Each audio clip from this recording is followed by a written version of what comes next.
Hello everybody, I'm Thomas. Welcome back to another video. This time I'm back with the first episode of my new series I'm calling Let's Roll Up a Dungeon, where today I'm just doing a kind of episode 0 to tell you all about what the series will be about and an overview of what it'll look like and what I'll cover. So this will be a little bit of a different series than my normal playthrough series because it's not really going to be a playthrough series. It's going to be me creating a bunch of dungeons using a bunch of different sources. So this series will more or less be split up into 2 parts, technically 3 if you want to count this first introduction video, where I intend for this to be about 15 episodes, 16 if you count this one, where the first 10 episodes will be the first main part of the series, and then the next 5 episodes will be kind of the last part of the series. So for the first 10 episodes of the series, I plan on using a single RPG source each video and attempting to create a dungeon with it. It will probably consist of me going over the source, kind of showing you what's available, all the different tables and whatnot. And then the later part of the video will be me actually using that source and rolling up a dungeon. Now, I plan to have an outline of the dungeon I want to create ahead of time, so I have some idea of what I'm trying to create, but then the actual layout and a lot of the contents and whatnot will be what I try to generate with the different sources. So as far as the 10 sources I plan on using for the main portion of the series, I will go over here just in a second, but I do want to note that they are subject to change. You know, I might add new ones or take away some of these or switch the order around, so this is pretty tentative.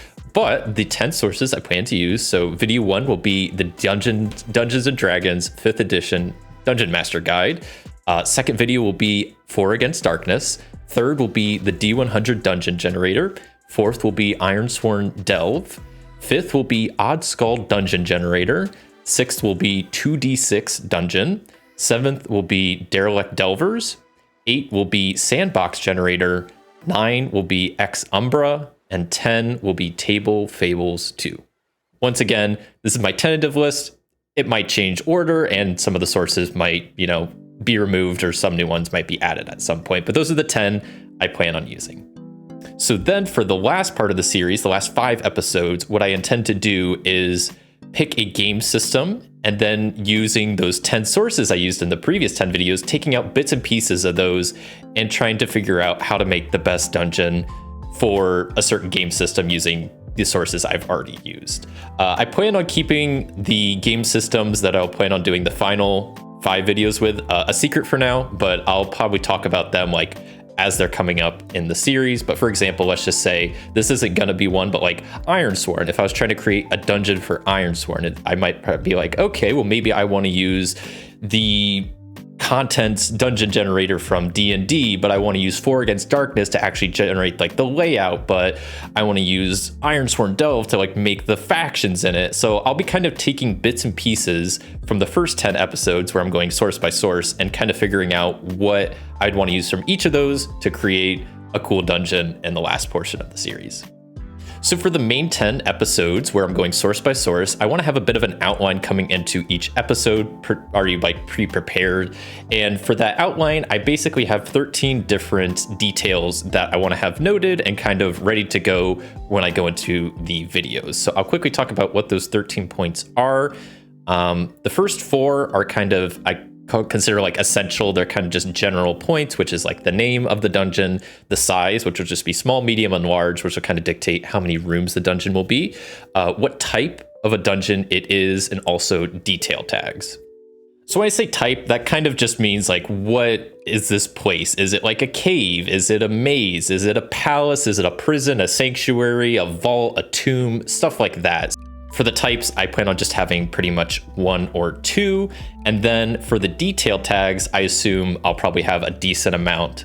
The detail tags, I pulled a lot from different sources like the D&D Dungeon Master Guide. So it could be stuff like, mainly describing the environment and like where the dungeon lies. So it might be like Arctic or alien. It might be in a hills biome, or might be dealing with like religion, or it's like a residential place. Maybe it's in space or underwater or urban. So kind of just tags that describe the environment and kind of give an idea of what kind of stuff you might find outside and inside the dungeon. So those are kind of the essential tags, I call them. Next are the lore tags. So I plan on giving having a purpose for the dungeon. You know, what purpose does it serve? It's got to have some purpose that is there. The history behind where it came from and kind of who made this, and that kind of ties in with the purpose. And then I plan on having a couple of factions that are in the dungeon, ideally at least 2. So it's not just a single faction. There might be, you know, a main faction, then a smaller faction of like creatures, or maybe like a more neutral faction. And then the last thing is for lore that I would like to have, well, I guess I want to have creatures and enemies kind of laid out of stuff you might find in and around the dungeon. And then finally, a couple quest hooks for the dungeon that can easily be tied in and will give you a reason to go to the dungeon. And then finally, the last few tags I'll have will be environmental tags. So stuff like condition and lighting, describing, you know, is it dimly lit? Is there torches? You know, and the condition, is it brand new or is it really old and crumbly? Stuff like that. The other tags I'll have are stuff for like sounds, you know, stuff you'll hear, smells, and also the temperature. So those kind of 13 tags in like details are kind of what I will come prepared for each of the main 10 episodes where I'm going source by source. So I have some idea of the dungeon I want to create, but obviously it's not all going to be there, and I'm going to let the different source books do a lot of the work. And that's pretty much it as far as this introduction video. So hopefully this all makes sense. There'll be 10 episodes going source by source, one source at a time, and then the final 5 episodes where I'll be taking bits and pieces of those 10 sources I used to try to create really cool and fully fleshed out dungeons for a bunch of different game systems. So ideally, at the end of the series, I will have 15 full dungeons, 10 with just using single RPG sources, and then the last 5 taking bits and pieces of those different sources and making cool dungeons.